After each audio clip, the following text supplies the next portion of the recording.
Troposcope présente 10 personnes qui ont instantanément regretté leur décision. Obtenez le vôtre en cliquant sur s'abonner et en tournant sur vos notifications pour des vidéos plus intéressantes.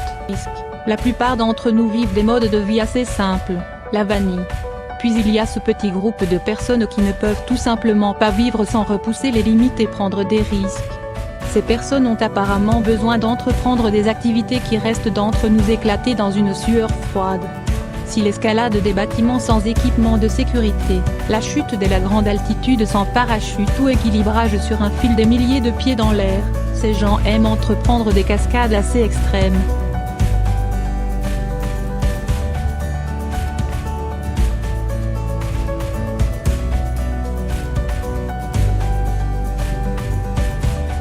Un athlète tout autour extrême et un vrai sourcier, vous trouverez Andy Le I partout où l'équilibre et la concentration extrême sont nécessaires.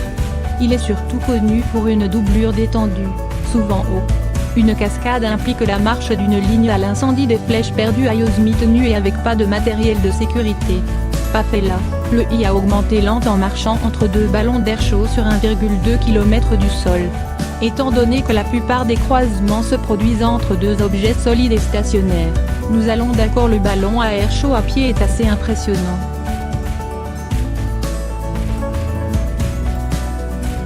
Des Wim Hof n'est pas votre plus grand thriller d'habitude. En plus de ne pas utiliser d'équipement, l'homme connu sous le nom d'Iceman n'a vraiment utilisé que beaucoup dans la façon de vêtements non plus.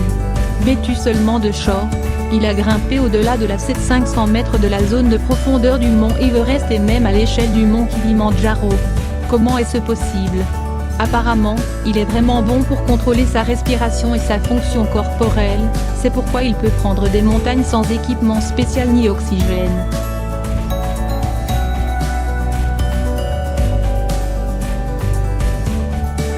Comme nous le savons tous, les marcheurs de corde raide sont une race spéciale de thrill-seekers.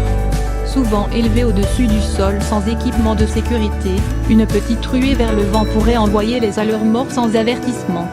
Freddie Nock ne semble pas s'en soucier.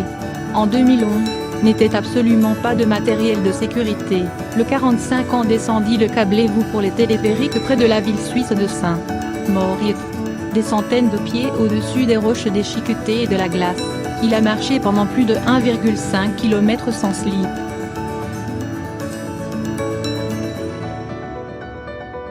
Quand vous pensez à casse-cou, beaucoup de gens ne pensent pas à l'eau. C'est là qu'Herbert Nietzsche entre en vigueur. L'Autrichien est un pilote de profession, mais il a fait son nom sous les vagues.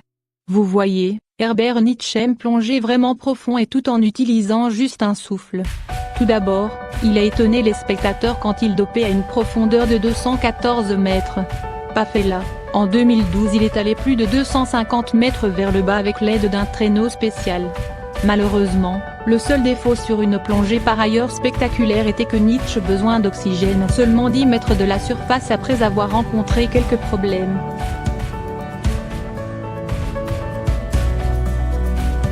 Si tu as peur des hauteurs, regarde loin maintenant. Il y a une raison pour laquelle Alain Robert est surnommé Spider-Man. Ce gars-là va grimper n'importe quoi, y compris l'énorme Burj Khalifa à Dubaï. En 2011, le grimpeur français Ed Aredeville a commencé au fond de la 2717 pieds de haute structure et a travaillé son chemin vers le haut. Comme les fonctionnaires ne voulaient pas un désordre sanglant devrait-il tomber, Robert a été contraint de grimper tout en utilisant un harnais et une corde comme précaution de sécurité.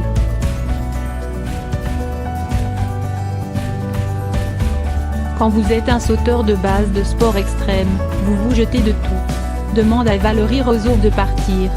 Le sauteur russe se bondit dans la face nord du mont Everest en 2013 à Mark 60 ans depuis la montagne a été conquis par Sir Edmund Hillary. Dans les conditions de congélation dans l'air mince, le saut de Roseau a eu lieu à une altitude de plus de 16,000 mètres. En fait, l'air est si mince que son costume d'aile n'a pas commencé à travailler aussi bien après quelques secondes de chute libre.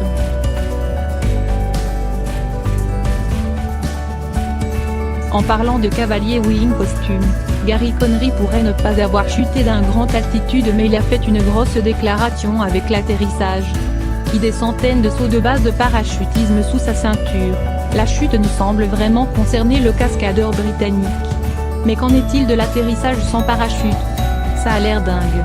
Pourtant, en 2012, Connery a sauté d'un hélicoptère et, avec un costume d'aile spécial, atterri en toute sécurité dans un tas de boîtes en carton plus de 730 mètres ci-dessous.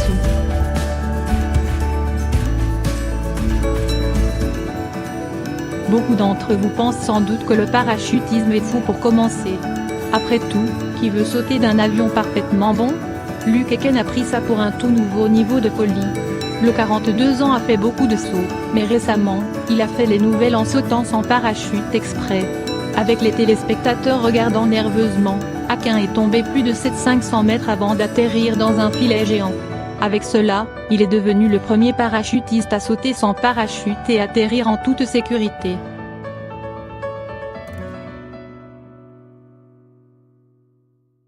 Quand vous parlez de vitesse et de briser la barrière sonore, la plupart du temps vous parlez d'une fusée ou d'un jet. En 2012, Daredevil Félix Baumgartner démontrait que vous n'avez pas besoin de toutes sortes de véhicules pour briser la limite de vitesse, juste vous-même et la bonne vieille gravité. Oh, et peut-être un ballon spécial pour vous emmener dans la stratosphère. De près de 39 km plus haut, le libre autrichien est tombé et a atteint une mer de Mach 1,25, devenir la première personne à briser la barrière sonore sans l'aide d'un véhicule.